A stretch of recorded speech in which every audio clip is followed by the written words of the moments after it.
अटकाओ, भटकाओ और कब्जाओं की साजिश लेकर पूरा एक वर्ग देश की सरकारी जमीन को कब्जाने की जुगाड़ में लगा हुआ है। धार की पीडब्ल्यूडी की जगह को कैसे धार के मुस्लिमों ने इमामबाड़ा घोषित करने की साजिश रची और कैसे सालों तक स्टे लगवाते रहे, आज आपको बताऊंगा। ये देश के एक ही मामले की केस स्टडी है, लेकिन पूरे देश में इसी सिस्टम से ऐसे कितनी ही जमीनों को कब्जाने का षड्यंत्र चल रहा है। नमस्कार, मेरा नाम अमन व्यास है और ये द जर्नलिस्ट का डेली एनालिसिस सेगमेंट ज्ञान गणित है, जहां मैं रोज एक मामले का पूरा ज्ञान गणित आपको समझाता हूं। अब शुरू करते हैं साजिश की अंत कथा।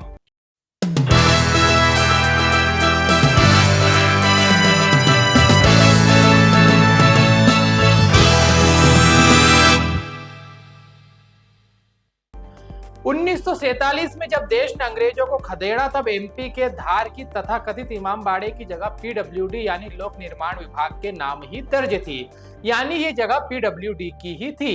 लेकिन 1960 के दशक में साल में एक बार 15-20 दिन के लिए मुस्लिमों को ताजिए रखने के लिए जगह किराए पर दी जाने लगी।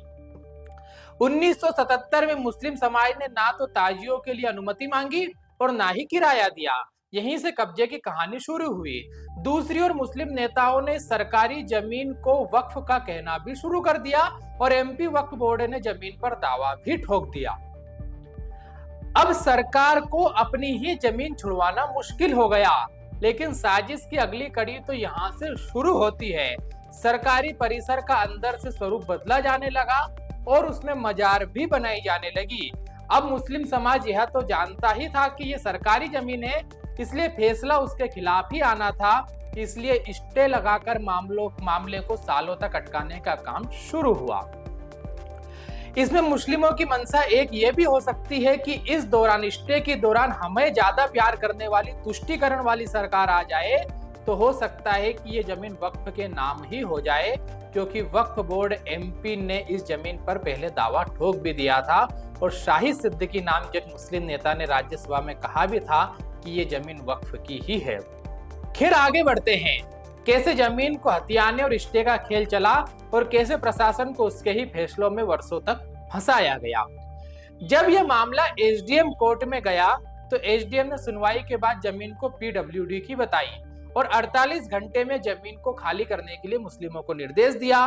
लेकिन मुस्लिमों ने जमीन खाली नहीं की और 2023 में अनवर खान, शाहिद सिद्दीकी नाम के दो लोग हाई कोर्ट चले गए।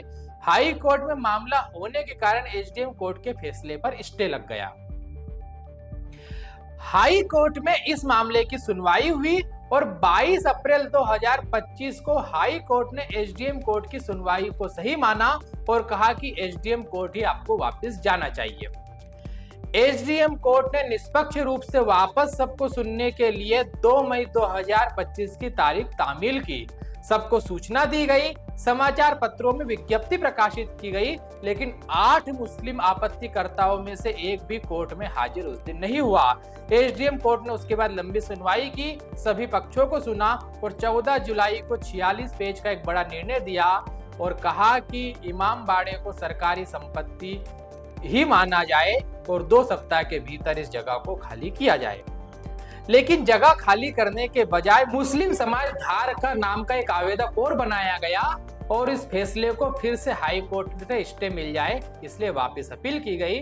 लेकिन लीगली तो इन लोगों को कमिश्नर कोर्ट जाना चाहिए था और हाई कोर्ट ने इसी कारण इस पिटीशन को निरस्त कर दिया।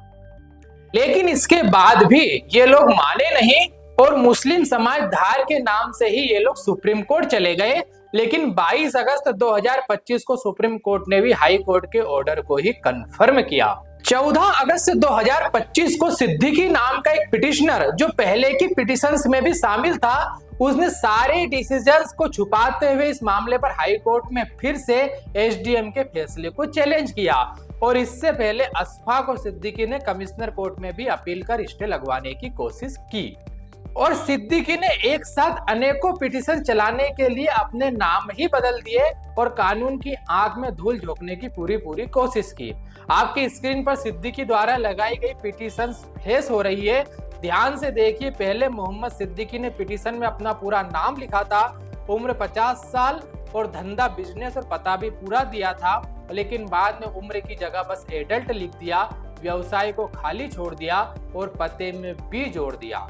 लेकिन 16 सितंबर को यह याचिका भी खारिज हो गई। अभी तक इस मामले में नाम बदलकर, आवेदक बदलकर, पते बदलकर, कोर्ट बदलकर 8 याचिका सरकारी जमीन को अपनी बचाने के लिए मुस्लिमों ने लगाई है, जिसमें से 6 खारिज हो गई है और 2 लंबित है। कुल मिलाकर एक सरकारी जमीन जो प्रशासन ने सहृदयता दिखाते हुए साल में एक बार ताजिए रखने के लिए मुस्लिमों को दी थी, उस जमीन पर कब्जा करने के लिए पूरा वर्ग सालों से लगा हुआ है। ये देश के एक मामले की केस स्टडी है, लेकिन देश में ऐसा अनेकों जगह हो रहा होगा, इसमें दोहराई नहीं।